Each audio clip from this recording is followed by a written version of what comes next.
I'm here. Good morning, everybody. What's up? This is episode 488 of the Two Dum Yinzers. Good morning, Mike. Good morning, Derpy. How are you guys today? Oh, I'm ready to go, man. I haven't felt this good in a long time, man. Yeah, I'm just feeling it, man. I am just feeling it. Derpy, how you be? It's Thursday. Regardless if the Steelers aren't playing, we still got some football to go. We do got football to do. We got picks today. We got all kind of things going on. Good morning, everybody. Ooh. A couple things to get started here. Baseball Hall of Fame picks are in for the season for this 2024 year. The guys that are going into the Baseball Hall of Fame in Cooperstown, New York: Adrian Beltre, Joe Mauer, and Todd Helton. Those are your 2024 selections into the Baseball Hall of Fame. And the only reason I bring this up, Mike, is because we are 71 days, just 71 days from opening day for the Pittsburgh Pirates. I know that you're just chomping at the bit, but it'll This get here face soon enough. screams. You just calm down. You just This relax. face. This face screams Bucko fever. World Series book. uh, I know. No, there is 71 days till then. What 80 some days till the draft. That's the important number. that's the important one. That's the important number. Then we count down days till training camp. No, till rookie meeting camp. Okay. Yeah, man.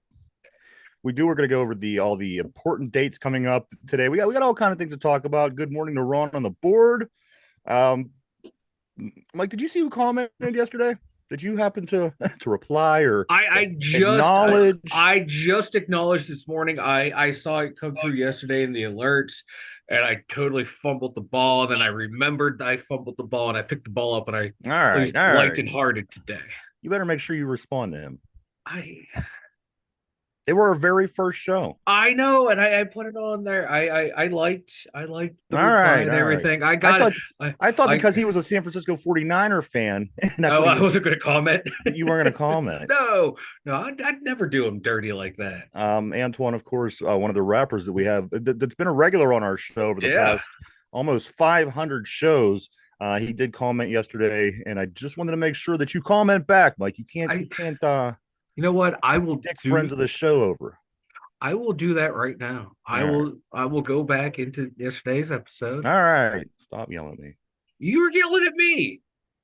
Guys, we do got some things to talk about today. The first thing that I do want to say is the Pittsburgh Steelers have the 20th overall pick. It sure seems like that's where we land often, is right around that 20th overall pick. I'm like, do you like uh what's coming out this year in the draft and Steelers, like having that 20 overall?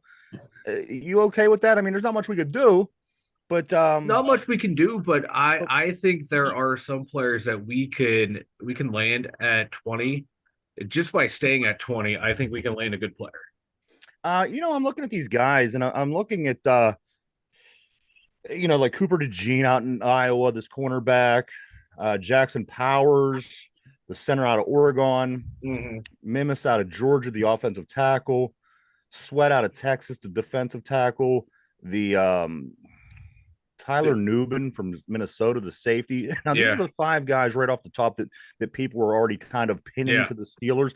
Mike, do you think that any of these five guys, if they're still around at 20, can be the Steeler number one overall pick this year? I think so too, and I think there's also you got the two cornerbacks out of Alabama, Teron Arnold and Kool-Aid McKinstry.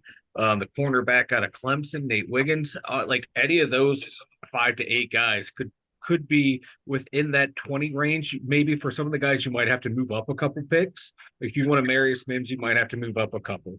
But there, a lot of these guys, man, they're going to be a clump in that area to where you pick one of them, I think you're going to be golden. This safety, I don't think the safety is going to be our number one overall pick. The This safety guy out or of, that center out of Oregon, those yeah. guys are like later picks. But yeah, I So, I think mean, any of the defensive backs, man, will be right there. Maybe one of the tackles. I'm kind of skeptical of this Cooper DeJean. I mean, Right? I, You know. I don't even think I have to go into this, but do you Is he really going to be, do you really take a white cornerback with your overall pick? I don't know. I'm just kind uh, of yeah. skeptical. It's kind of skeptical.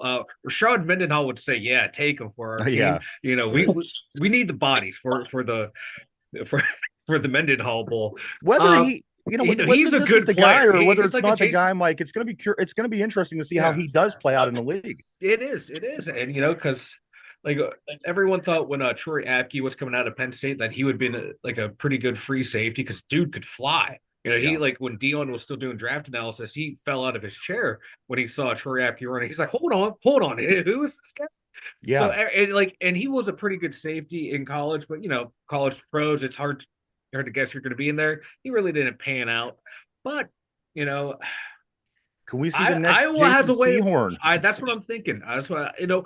It wouldn't surprise me. You know, it could be. You know, You know what's so weird? When it, Jason Sehorn was back in the when he was in the league back in the day, back in with the Giants, I mhm. never thought twice about him being the only white corner. No, You know what I mean? because he was good. He was good. He That's was how really I'm able to good. separate my sports, especially football, from race, because I wasn't a kid. I'm 25 years old at that point. I just never really identified him as being the only white corner. Yeah, You know what I mean? So I good for this guy, good for this Cooper yeah. DeJean out of I Iowa, yeah. and hopefully he has a great career in the NFL. But He if I'm selecting a corner, I think that the best possible corner just by default is going to be a black guy. I'm just saying. exactly. Yeah. You know, statistically speaking, yeah. Yeah, right. You know, Good morning to we had our Ralph on peak the in the board. 50s, in the 60s. You know, Yeah. Good good, morning to Ralph on the good. board as well. Yeah. Hey, morning, guys. Mike, some speculation, Uh huh. and I don't even know if this was a tongue-in-cheek article or what, but people were saying that we have our next right tackle, and he doesn't even know it. Is it Darnell. possible that Darnell Washington could be a tackle on this football team one day? Yeah, that people are saying like you know, you throw 60 pounds on him and you work him out as a tackle, and he could be a right tackle. Me, I'd rather work him in as being like a lesser version of a Mark Bruner, where Bruner was a damn good pass blocker and above average, you know, pass catcher. If you make this guy a great blocking tight end and Yeah. about average receiver, that would be a perfect complement to someone like Pat Fryermuth, who is a great receiver and a below average blocker. So you'd have two pretty good guys, the one to complement each other. And I'd rather see him stick as a tight end and just be that blocking tight end to where the occasion, you know, we throw him a jump ball into the corner of the end zone. Yeah. That But would yeah, be but that's been talked about for a while now, is making him making Darnell a tackle. how is he with that? I mean, obviously, if you're Yeah. some guys are grateful to be in the league, and he might be all aboard and be like, yeah, I mean, if I'll do what the team asks of me. Yeah. But on the other hand, that's a move. I mean, you move from a skill position to a primary blocking position where if you do move to tackle, that's what you're going to be doing. And there are a lot of guys who wouldn't make that move in the NFL. I mean, you go from a guy that Yeah. might catch a touchdown and have a little glory, and does somebody like Darnell Washington, do they buy into that, Mike? They might, you know, like, hey, you know, if you want to be able to play in this league for a long time, this is what is going to be needed. Or do you just want to play in the NFL for 3 to 4 years, get your money and go? Okay, you're going to try and be a tight end. And if, you know, hopefully, you know, he's smart enough to realize business wise, it might be best to be a tackle. And because you can be a pretty good tackle, you can make a shit ton of money and play for a long time, and your body's not going to take as big of a beating as a tight end. And you see like a guy like this, what if he does make the move? What if he is successful? And what if he becomes one of the best offensive linemen in Yeah. Steeler history? So sometimes you have to go where life takes you. Sometimes you really Yeah. have no choice in life, and you just have to go with the flow and see Yep. where you land. And possibly maybe that could be the case with Darnell Washington, especially depending on how this offseason goes, Mike. I mean, if as you said, if we go early, we use our top pick, maybe a second round pick to get an offensive tackle, you could obviously scratch that theory entirely. But let's say they get their cornerback in the first round, and maybe they have a really sweet deal on a center. There's somebody that they really like in the Yeah. second round. This isn't out of the question entirely. And to be honest with you, I mean, from what I've seen from Darnell Washington, he's such a big human being. Yeah. I wouldn't be against it. Me either. The only thing I would wonder is because we saw how how agile Broderick Jones is and how effective he was pulling him from on run blocks on the right side. And we see Darnell Washington run, and he's not the fleetest of foot, not the smoothest runner. Yeah, but How would that affect him on the line most tight ends pulling really him? aren't. They're Yeah, usually but big yeah, white guys who go down right away. It isn't like the tight end is well, a I don't know, but you look at some of these tight ends, man, they're very some of the athletic. very yeah, you're right. Some You of the know, a tight lot of ends them are good, look at man. the majority of the tight ends like that. A lot of them, Yeah, you think of our best tight end, of all time, Heath Heath Miller Miller. wasn't that fleet of foot, No, wasn't that silky so smooth of a runner. But I'm just wondering, like that quick area lateral quickness, how would that affect him? Because we love to run that pulling run play, but if he can work on that, and he's already a dominant, just straight ahead road grading run blocker anyway. I think he has the tools and the physical ability and the mental ability to pull it off. It's just, is that something he's going to want to do? yeah. You, And you, like I you said, know, a lot of or times if they tight keep him at end. tight end, I have no problem with keeping him as that number two tight end opposite See, I think of him. he has potential to be a one. I really do. The guy's size is just it's such an advantage, Yeah. and all you got to really do is learn how to turn up field and run. I mean, if you could run up the field straight, he's already got Deontay Johnson beat as far as his offensive production. Deontay Johnson catching strays out here. I just again I like Darnell. I can't wait to see more of him in year two. Yeah. Obviously he was limited in his rookie season, but moving forward, it's going to be interesting to see what they do with him. Mike, the Steelers re-sign defensive coordinator Terrell Austin to a 2-year deal. Do you like this? I do. You look at he's been D coordinator the past years. Both In defenses this have, defense that kind of falls flat every year. I mean, but they finished in the top 10 in scoring both years. He but took them. hold He took. on, hold on, hold Okay. on. Okay. What's our main complaint? Letting up that 90-yard drive at the end of the Yeah, I game. know. How many times this happened over the past few years, especially in important games? Where does he fall after that being said with you? I still like it. He took defense that was when he took over was dead last against the run, and he's moved them up to the middle of the pack. So there's improving there, and like they're in 2021 when they didn't have TJ Watt, they had a better run defense. So I'm just going to throw that out there. It's a little aside, but no, points allowed. They've this year I think they gave up 19 points average a game, but like you said, some of those long drives, and hopefully we get some other defensive coaches along the line along in there with him as well, because more better coaching, it's only going to make that unit better and only make him better. And since he's taken over, the defense has gotten better statistically, and everyone wants to talk about the tight ends running free across the middle. I've been screaming about that since Dick LeBeau and Dom Capers were defensive coordinators. It seems to be a curse for the Steelers that we cannot cover tight ends. Maybe we can get Mike Mitchell, who's now free. The Colts did not renew his contract. He has a desire to come to Pittsburgh. He did pretty well as a DB coach over there, and with the Colts, and add him to the mix. That can only make that defense better. And I think they need a new defensive line coach, because the D line, that's one of our weaknesses. And you add a new D line coach, maybe in a Mike Mitchell, and with Terrell Austin, I think that defense will just get even better. All Yeah, right, I like the hire. I like the resign. so these, Mike, that's the defensive side of the ball. Mm-hmm. Of course, a bigger issue in this Steeler offseason is going to be something to an offensive coordinator to supplement this offensive side of the ball. Mike, I have a from the Steelers now. This is the 2024 offensive coordinator big board, top 19 guys. Mike, I want to go over these with you. These are the interviewed and confirmed interested guys that are possible candidates for the Steelers. I'm going to start with Thomas Brown of the Carolina Panthers. Mike, he's the offensive coordinator down there. Brown worked his way up through the coaching landscape and landed his first coordinator job this past offseason with Carolina. Although the Panthers struggled, what do you think about somebody like Thomas Brown?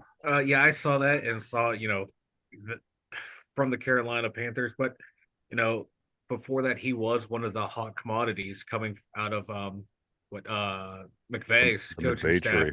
and he didn't want him to go, and you land in that situation. Is that on him? Is that on the Oh, organization down absolutely there? not. That's a Because terrible that's what it's hard franchise, to judge terrible him organization. from there, because you select Bryce Young over CJ Stroud. You trade away DJ Moore and you replace him with Adam Thielen. You trade away Christian McCaffrey the season before. The cupboard was bare down there. So pick his brains, see if it's if his offense was the fault down there, or does this guy know what he's talking about? Number two, of course, a very popular name of the past couple of days in Pittsburgh when in connection with this offensive coordinator position. Mike, of course, is Zach Robinson, the LA Rams passing game coordinator Yep. and quarterbacks coach. I think we talked about him yesterday a little bit, so we're Yeah. going to move on. Cincinnati, I think, wants to talk to him as well, and they just lost their OC yesterday. Yes. And also another one that we had talked about recently, but we'll go a little bit more into him, is Cliff Kingsbury, USC offensive analyst, quarterbacks coach, former Arizona Cardinals head coach. Mike, Cliff Kingsbury. I wouldn't be opposed with him coming in. And not as head coach, but OC, I think would be a pretty good fit in here. It would help modernize the offense even more. Yeah, I agree. I think that he's done some nice things. And again, you have him in an Arizona Cardinals situation is not very different than a Carolina Panthers, in my opinion, when it's all said and done. Mike, let's move on. These next ones are considered tier one candidates with prior OC experience. Mike, one that I've heard it has already been has been rolled out. I could be wrong, but I heard was rolled out was Byron Leftwich, former Tampa Bay Buccaneers offensive coordinator and Steelers quarterback. Is he even in the conversation anymore? I don't think so, no, because I think even Tomlin and I think even Rooney hinted at that he's not going to be a candidate. All right. Next on the list is Clint Kubiak, of course, the San Francisco 49er passing game coordinator. Clint Kubiak, Mike, is there anything that you could tell me about him? Oh yeah, he is a very, very hot commodity. His offenses are pretty good that he's involved with.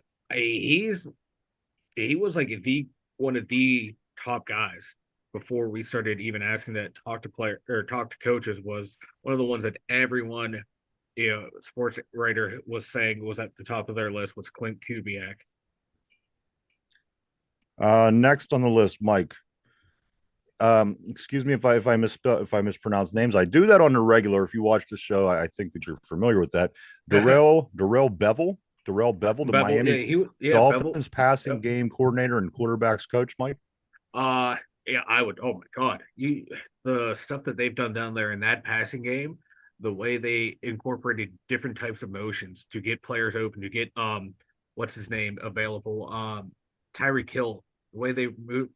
Most motions or start inside the formation, go outside. They started incorporating outside of you motion in, and that blew people's mind. Just the way they were able to design plays to get the receivers open. I would love to see that. See what he can do with the receivers that we have, and maybe one of these two quarterbacks can figure it out with that type of offense. He also, just to make note, he's been the coordinator for quarterbacks such as Trevor Lawrence, Matthew Stafford, Russell Wilson, and Brett Favre.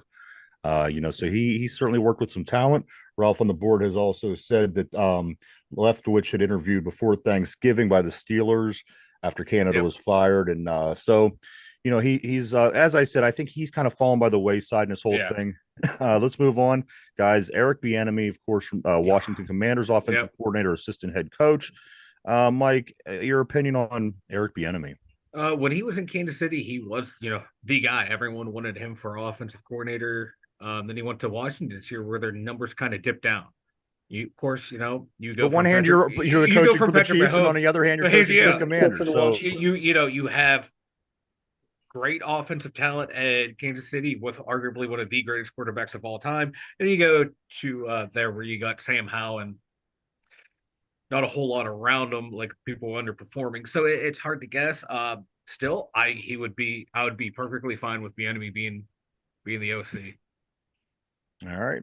The next one on the list here from Steelers Now, a 2024 OC Big Board. These are your top 19 people being talked about and or possible candidates for this Pittsburgh Steeler offensive coordinator position.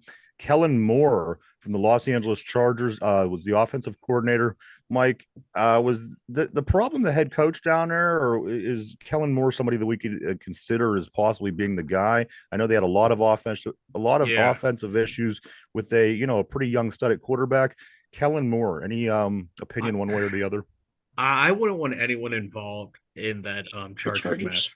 Yeah, I can't believe the Raiders went and snagged up with their GM to be their GM. yeah. Yeah, Well, like come on, the they Raiders. had you.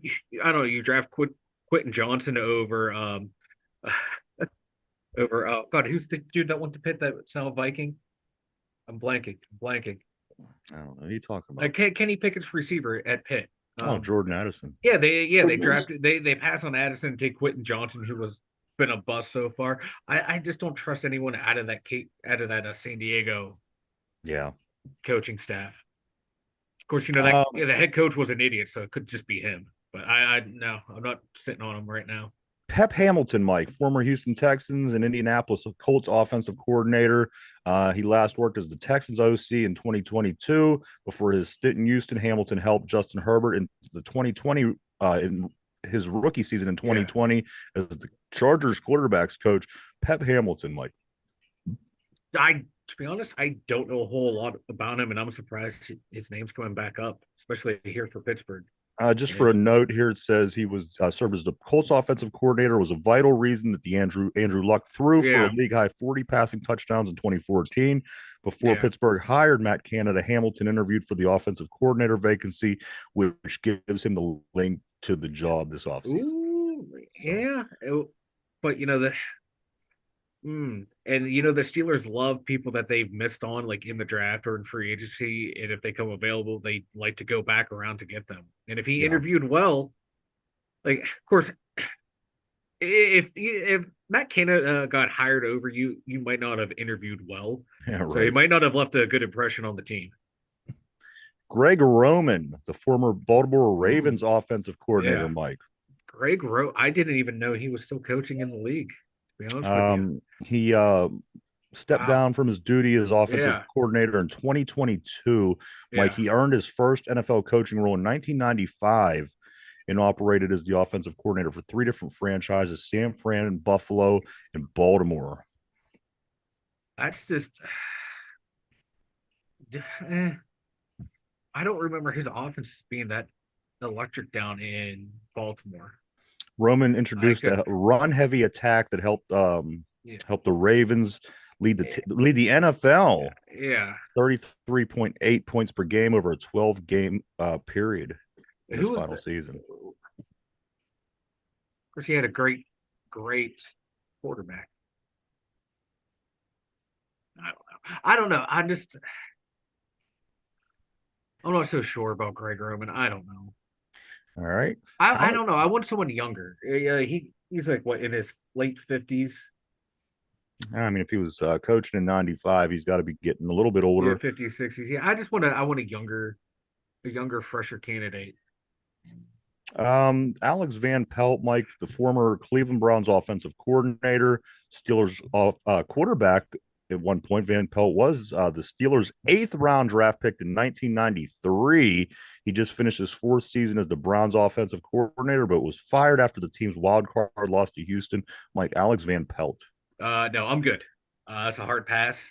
Hard pass. Yeah, I wasn't impressed with that Cleveland offense.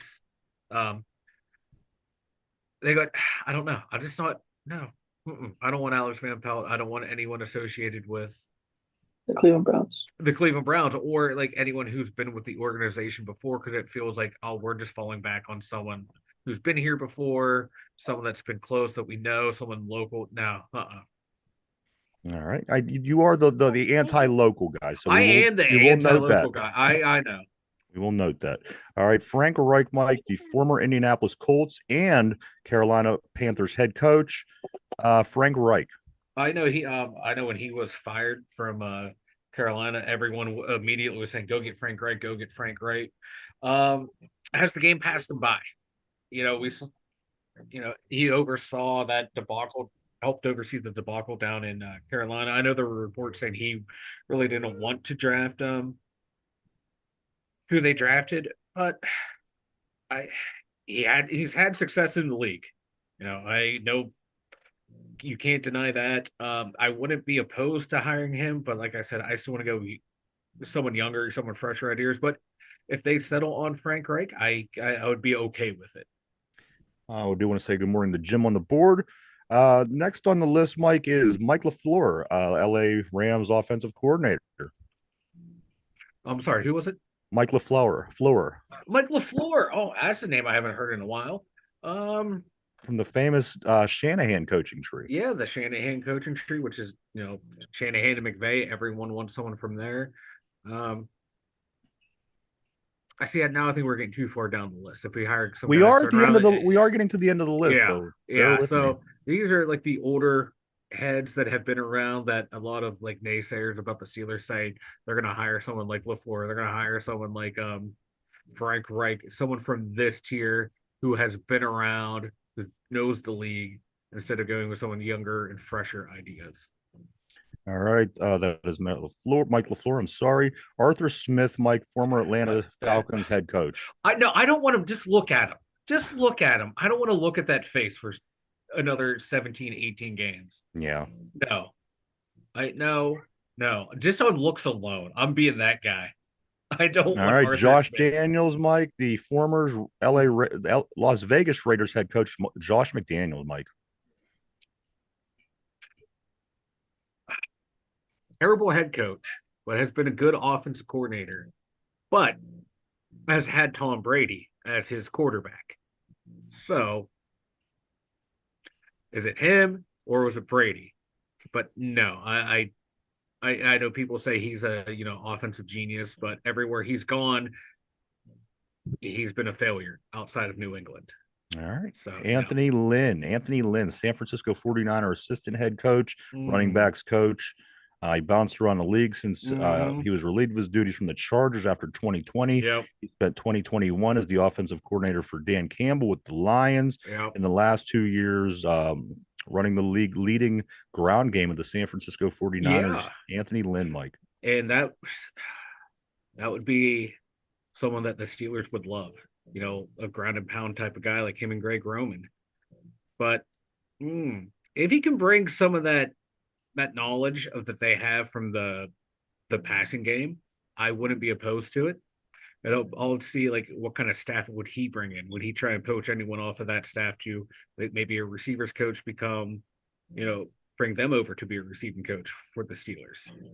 If he could poach other people off of that San Francisco coaching staff, that might be a smart hire. All right, going further down the list, Mike, Ken Dorsey. Ken Dorsey was on this list, former Buffalo Bills offensive coordinator. Ken Dorsey.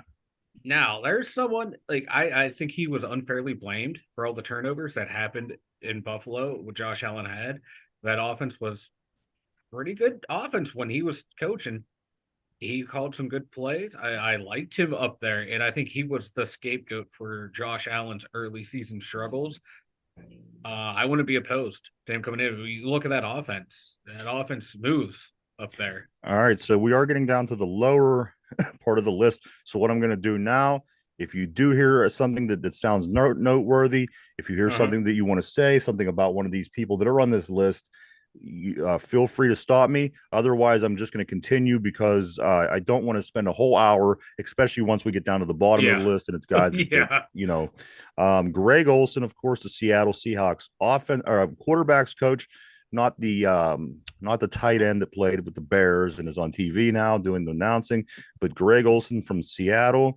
Marcus Brady, who's a Philadelphia Eagles senior offensive assistant. Marcus Brady.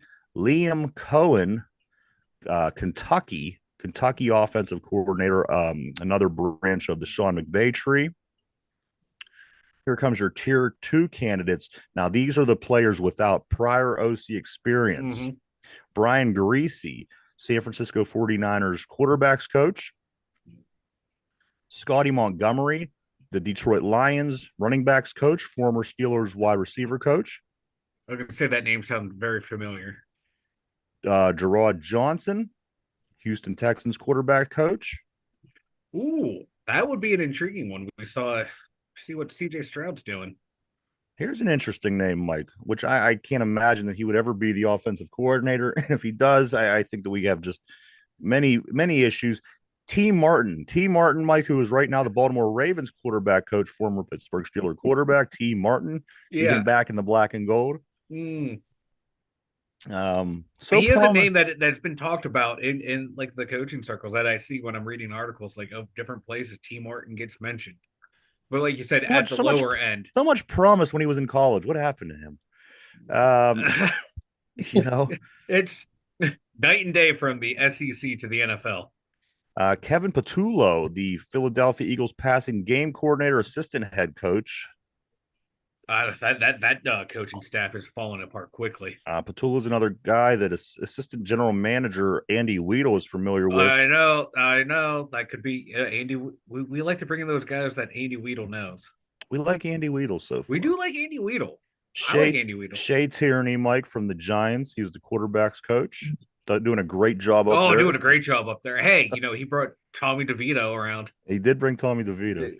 Mark Whipple, Mike. Mark Whipple, former Steelers quarterback coach, former Pitt offensive coordinator. Mark Whipple. I don't think he'll be back. Now, these people are the candidates that are rolled out. I have also on this list from Steelers Now, the Steelers 2024 offensive coordinator big board top 19. These are the quarterbacks that are the offensive coordinator candidates that are rolled out. Mike Sullivan, Pittsburgh Steelers quarterbacks coach. He was just interviewed someone else to be an offensive coordinator, and I don't know if he was hired. Eddie Faulkner, Pittsburgh Steelers running back coach. Poor Eddie. Shane Waldron, the Seattle Seahawks offensive coordinator. Deuce Staley, former, of course, we all remember him. Yep.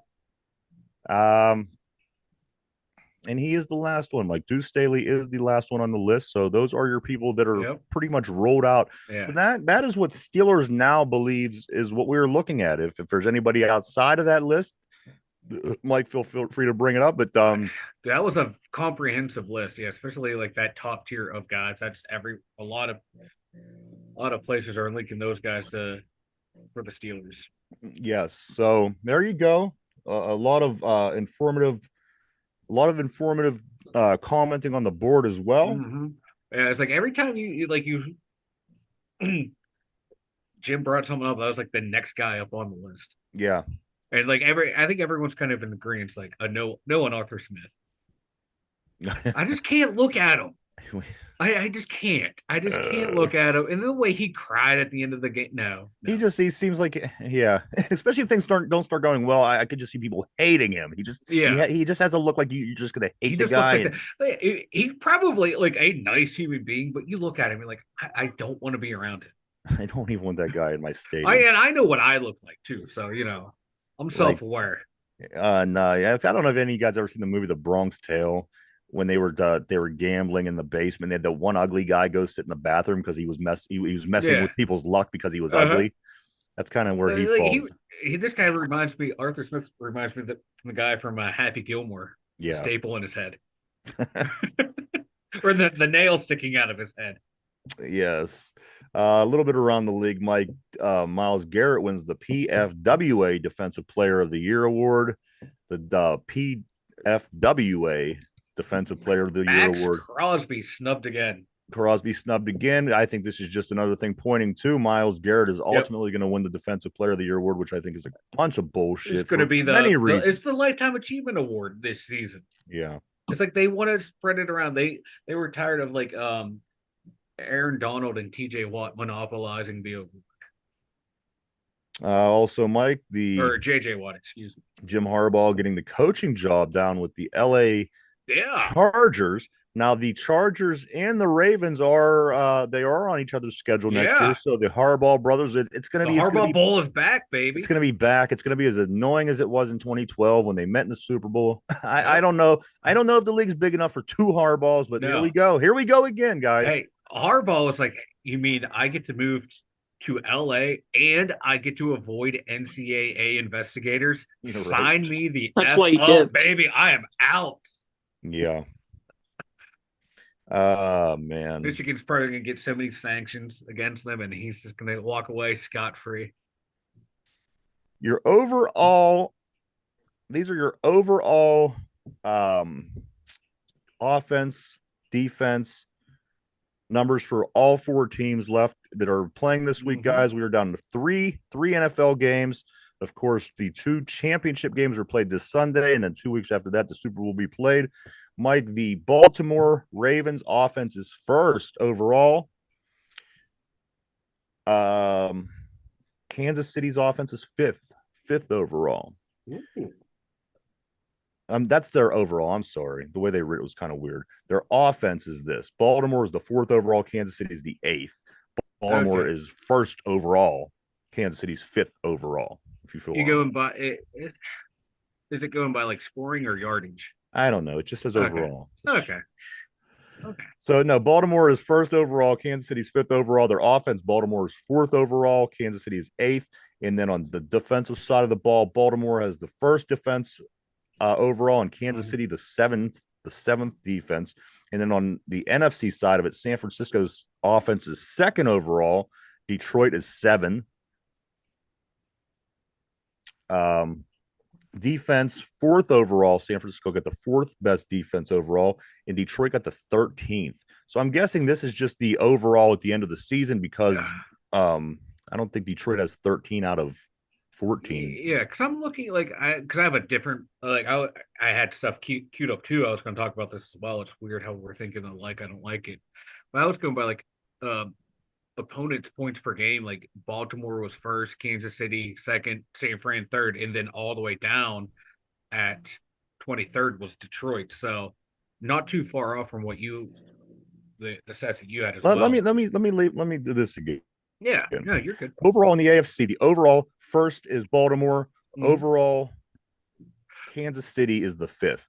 Overall on the NFC side, San Fran number 2, and Detroit 7. Okay, so your list was broken up by conference. Okay. In the AFC offense, Baltimore got the fourth best offense. San Fran got the first best offense. Kansas City got the 8th best offense. Detroit has the 5th best offense. Okay. And then on defense, Baltimore got 1. Kansas City got 7. San Francisco got 4th best defense, and Detroit got the 13th best defense, which doesn't sound well for playing against the San Fran 49ers team with the number 1 offense. But guys, a lot of good football this week, and I cannot wait. I can't wait. The only thing that I can't wait for is once it's over, you only know you have one game left. And that's kind of depressing because, again, but we do have the UFL. The UFL, we're going to learn a lot about the UFL. I can't wait till the UFL. I love the spring football, man. We ate that shit up this year. Mike, here are some important dates in this off season. Let's see, March 24th to the 27th is the annual league meeting in Orlando, Florida. April 15th, clubs with returning head coaches may begin off-season workout programs. April 17th is the deadline for clubs to time, test, visit, interview, or conduct a physical examination with a draft-eligible player at its club facility. April 19th is the deadline for restricted free agents to sign offer sheets. April 25th through the 27th, of course, is the draft in Detroit, Michigan. May 2nd is the deadline for clubs to exercise their 5th-year option for players selected in the first round of the 21 draft. Let's see, that was the 2nd. March 5th. Okay, so it's got me going backwards a little bit here. March 5th was teams must designate franchise transition players before 4 p.m. Let me go back an extra day because it seems like there might have been important dates to right out of the off season. Got the combine. The combine is on February 27th to March 4th, of course, in Indianapolis. So I mean, those are a lot of your important off season dates. Not too many really other that are sticking out here to me. Yeah, like the combine, and that franchise transition tag tender days. Those are the really big days. Absolutely. And you know what, they bunched it all together too. What they did was they bunched it together and then they went backwards. So that kind of threw me off. So I'm kind of just going through and see if I missed anything. So those are some of the important off-season dates in the NFL, guys. Moving forward, course, we do, Mike. We still have to do some picks today. We have a few other things. I want to blow through these other sports real quick. Pittsburgh. Casey's first overall draft assistants. Yeah, ain't that? That's the hidden stat no one likes to talk about. I just want to bounce down real quick. They do have the Aliquippa loses the high school football team. Aliquippa Quips here in Beaver County. They lose the appeal. They are going to be playing in 5A. I think I was reading somewhere that they're going to even go even further legally. But as of right now, they lost the appeal. They'll be in 5A. Other teams across the state that lost the appeal were Steel High, Bishop Guilfoyle, and Wyomissing. They also appealed because they were moved up. They lost their appeal. And finally, Farrell. Farrell was trying to get back into the WPIL, and they lost their appeal as well. So they are stuck in District 10 for another season. Well, that's just it's a farce and a joke what they're doing to Aliquippa. And what's going to happen? Like, they're very low on the enrollment. Now they're going up to these higher places. What happens if these kids start getting hurt? Yeah. What's the PIA going to do? Are they going to be held? Are they going to be held liable? It's more important, Mike, that they put these in a higher level because they're so good than worrying about if it's going to put people in danger. That's where the PIA is. They do not care. It's all about keeping the sissy parents happy because you can't let Aliquippa play your team because you know what, Aliquippa is probably going to beat them. Let's just move them up. Let's just move them up. Get better. Let's just move them up. The answer is let's let these kids get hurt. That's what it comes down to. Next year they're going to be battling in the ACC. Yeah, it's speaking of the ACC, Pitt's 2024 football schedule has been released. They play Kent State to kick off the season. Kent State, baby, Golden Flashes. Here we go. We're coming for you, Pitt. We're coming for you. Cincinnati, West Virginia at home, Youngstown State at North Carolina, California at home, new ACC team. Syracuse, a Thursday game at SMU, again, a new ACC team. Virginia at home, Clemson at home, at Louisville, and at Boston College. That is your Pitt Panther football schedule going into this coming season. I'm excited about this. Mike, Derpy, you ready to do some picks? I'm ready. I'm ready. Derpy, are you alive? I'm ready. All right. So here we go, guys. It's going to be short. It's going to be sweet because there is only 2 games left. This is the picks of the week. Mike, Derpy, you won last week. Do you want to pick first or do you defer and have Mike pick his picks first this week? I'm going to defer. All right, Mike. So you're going to be picking first. All righty. Let's start with Buffalo and Kansas City. Mike, Buffalo and Kansas City. Yeah. Buffalo. I'm taking Kansas City. Yeah, I got Kansas City. So they're going to miss a field goal. It's going to be a great game. Baltimore and Kansas City. Mike, who do you like? Oh God, it's hard to pick against Mahomes. It's hard. Very hard. But the way that Baltimore defense is flying around, I know statistically, Casey's defense is really good and they're very underrated. But that defense has a swagger about them. Like we've seen throughout history, those Ravens defenses, Steelers defenses that have that swagger, you can't win. So I'm taking Baltimore in a close one. I think it's going to be a classic game. All right, Derpy, we're going to head over to Derpy. Derpy, Kansas City at Baltimore. Who do you like?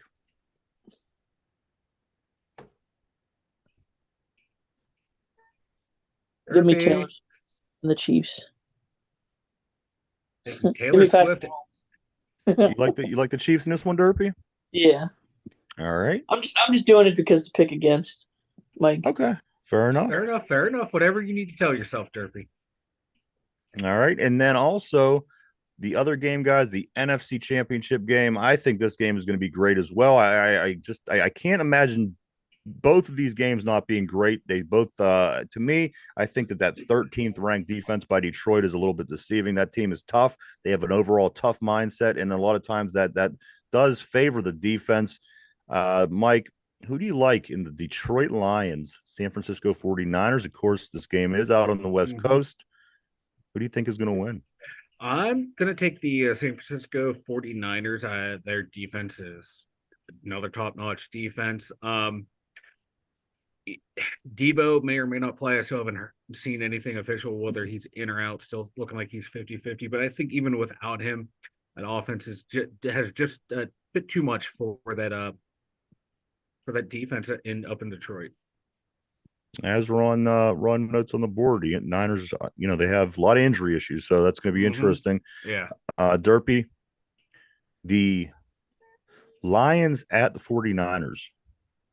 Give me the Lions. Why not? All right. So these guys are all different. So we are going to have to do our tiebreaker. But what I think we're going to do for the tiebreaker this week, guys, is we're going to do the total. Now, you know what? Let's just do we need a tiebreaker? Every game was opposite. It was the opposite. But if you win, Mike, in one and Derpy wins the other. Oh, you're right. If the Lions win in the Baltimore Ravens. You're right. I wasn't thinking. You chucklehead. Hey, you know what? I'm sorry. That's what I get for checking Twitter real quick as you were recapping picks. Jim on the board says Dan Campbell is such a dude. Not liking him is a foolproof way to know someone is a douchebag. I agree on this 100%. But I like Dan Campbell. I like Dan Campbell from afar. I could hang out with Dan Campbell for like an hour. That might be too much for me. Small doses. I love him, but small doses. He's like that friend that you have. We all have that one friend that you Derpy, love. I'm gonna let you pick, Derpy. Which game do you want the tiebreaker? You want to pick the tiebreaker for the Ravens Chiefs or for the 49ers Lions? Since you are on a 3-game winning streak, I'm going to give you the choice. Which game do you think that we should do the tiebreaker on? It really doesn't matter. There's no advantage one way or the other. You're still going to pick scores. Baltimore Chiefs. All right. So for what we're going to do for the tiebreaker, we're going to pick what you believe the score is going to be, and then we're going to take the sum of that score, and that will be the tiebreaker number for that situation if that plays out in this way. So, Mike, I'm going to start with you. What's the score that you believe is going to be had by the Ravens and Chiefs? And we're going to take that sum, and that will be your tiebreaker for this week. Probably going to blow the over-under out of the water, but I'm taking Baltimore 28-17. 28-17. All right, so that's 45 points on Mike's tiebreaker. Derpy, for you, Baltimore and the Chiefs, who do you think, or what do you think the score is going to be for Baltimore and Kansas City? 31-28. 31-28 is your pick. So that is 59 points, Derpy. 59 points. Well, the over-under is 46.5, so that's closer. Just got to remember, guys, you want to get the closest without going over. And Mike, you are at 45. Derpy, you have 59. That is our picks. They are in for the week. We'll put this aside till Monday. We won't pull that back out. I have something else I want to do, guys. We are going into this NFC Championship, NFC Championship weekend. I want to know your favorite, guys, your favorite Throwback Thursday Pittsburgh Steeler playoff moment in your life. What's your favorite Pittsburgh Steeler playoff moment in your life for Throwback Thursday, guys? I have mine. Derpy, Mike, you guys also think of your favorite Steeler playoff moment that you could remember in your life. I'll go first. Mine was back in January of 1996. When the game was 20-16, the Steelers led at Three River Stadium over the Indianapolis Colts. Jim Harbaugh was the coach for the Colts. Steelers haven't been in the playoff or in the Super Bowl for quite some time at this point. Steelers up 20-16. Last play of the game, Jim Harbaugh chucks a Hail Mary to the end zone. It lands on his player's lap. I believe Myron Bell falls across the guy's body. Ball bounces, hits the turf. Steelers go to the Super Bowl. It was that close. It could have very well been the Indianapolis Colts that went on to play in the Super Bowl on January 28th in Tempe, Arizona against the Cowboys that season, but it was not. In fact, it was the Steelers. That is my favorite moment in Steeler playoff history, guys, for Throwback Thursday. Mike, you want to go next? Yeah.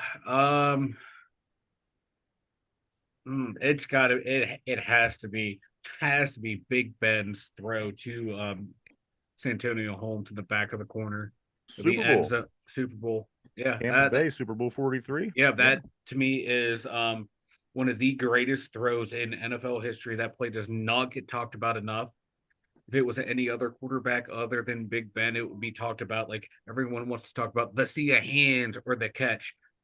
Those plays pale in comparison to that throw. It's it might be the greatest throw and catch in NFL history. I'm throwing that out there, and that's my favorite. So Favorite. Mike has the game-winning touchdown throw and catch in Super Bowl 43 in Tampa Yep. Bay. Steelers over the Cardinals. Yep. I did take the Steelers Hail Mary play in 1996 over the Indianapolis Colts, Jim Harbaugh. Derpy, what is your favorite for Throwback Thursday? Your favorite Steeler playoff moment? I've witnessed 2 Super Bowls in my life. 3 Super Bowls, my bad. We won 2. But this is a weird take. Okay. My favorite playoff moment is actually when Jerome fumbled the ball and Ben.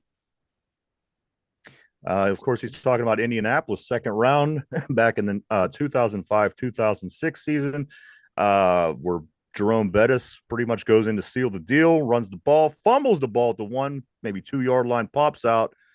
Dude for Colts picks it up, starts running it back, and Ben Roethlisberger makes a historic shoelace tackle to save the game, basically, to save the game. I mean, that touchdown would have certainly been the difference in that game. So Derpy's pick is from that. I want to, something that's definitely memorable. I will never forget. And why is it always these Colts games that give you the most memorable playoff moments for the Steelers? The Colts, man. Why not? Why not? I almost said the You expect me to say Harrison, but yeah. I expected my favorite moment was the Bill Romanowski going to Cordell Stewart. Yeah. After that play that is burned into my mind. 5 turnovers that game. Cordell Stewart, 4 interceptions and a fumble lost. We should have won that game. 1997 AFC Championship. Oh, should have won that game. Broncos I hated go on to win the Super Bowl. I hated Romanowski so much. Then he did that. Like, Of course, another classic on the board. The Immaculate Reception. Ron Navy says. Jim says when the Steelers beat Cincinnati and with Burfict and yep.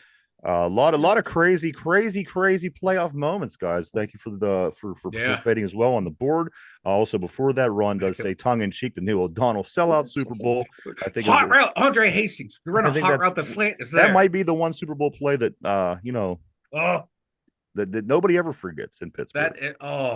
The blitz off the corner into the cornerback's hand. Yeah. Thanks, Ron. Now my blood pressure's up. Mike, why don't you guys tell everybody about the website? The2dumyinzers.com, the2dumyinzers.com over there. I got the link to all of our social medias for Ryan and I.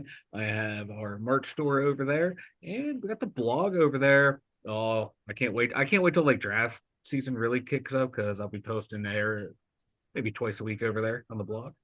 Right now, the blog's on a little hiatus, but there are other posts back there throughout the season. Go check it out, everybody. www.the2dumyinzers.com. That's www.the2dumyinzers.com. A lot of cool things over there, as Mike said. Go check it out. All right, guys, I am going to jump right into the trivia of the day. This is general NFL trivia again. That's what we're going to do this week. That's our theme. It's just general NFL trivia. You guys ready? I'm ready. All right, here we go. This is the question of the day, guys, on the board. Also, play along if you'd like. Question of the day is this: how many states do not have an NFL football team? Ooh.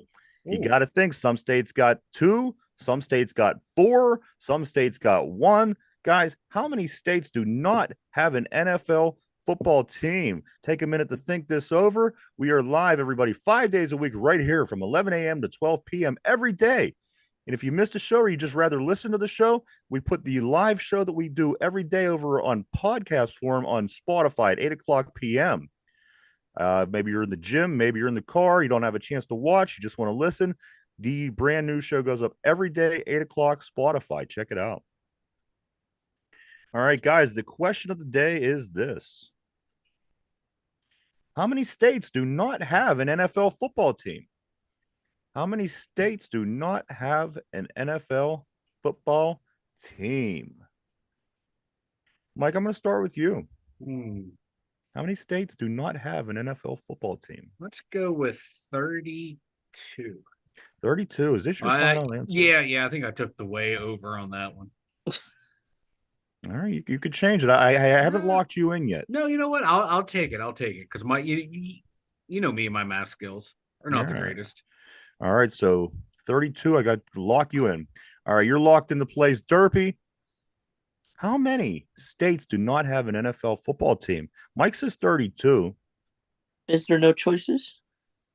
Well, yeah, you have 50 choices. Derpy, take a guess. Roll the dice, buddy. Not everything's multiple choice. All right, listen, stop yelling, Mike. No, you're making Derpy nervous. Ron on the board says 13. Mike says 32. How many states do not have an NFL football team? Ron changes his to 19.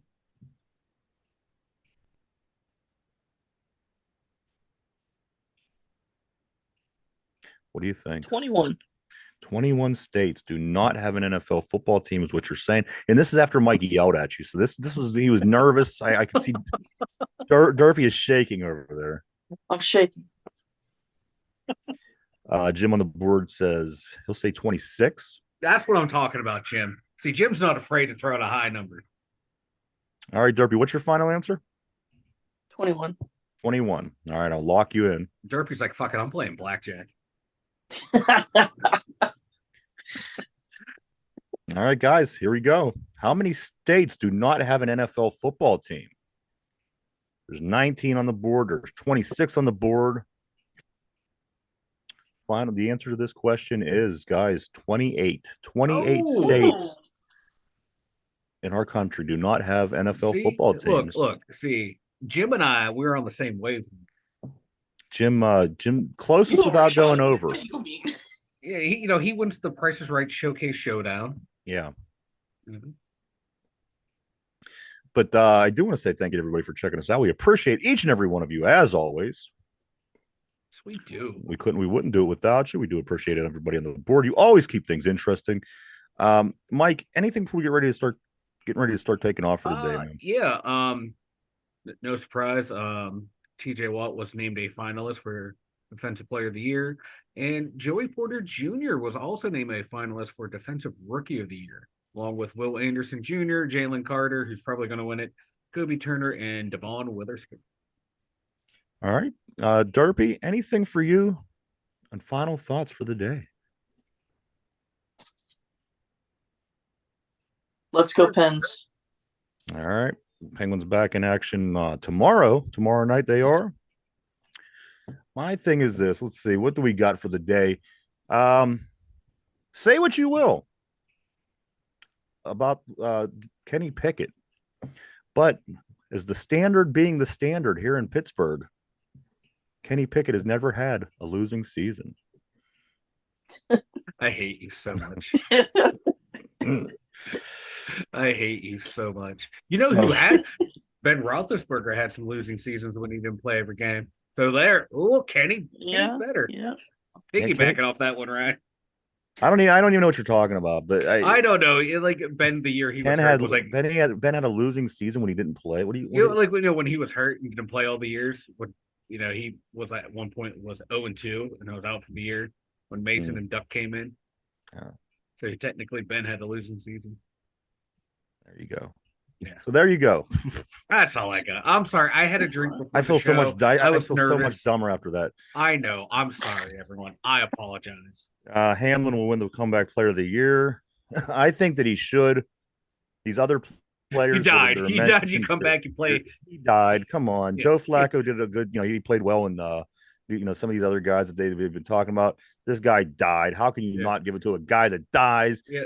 He had a terrible fake punt play in the game that they lost against Kansas City, which you know what? You might say DeMar Hamlin, but he died, people. He died. So he died. What you want with that? Anything on piece? Nope, I got nothing. That be it, Derpy. You? I got nothing. All right, everybody. We want to thank you for checking us out. We will be back tomorrow to do it all over at the same time. For Mike at the Steelers Central Mobile Studio, Derpy.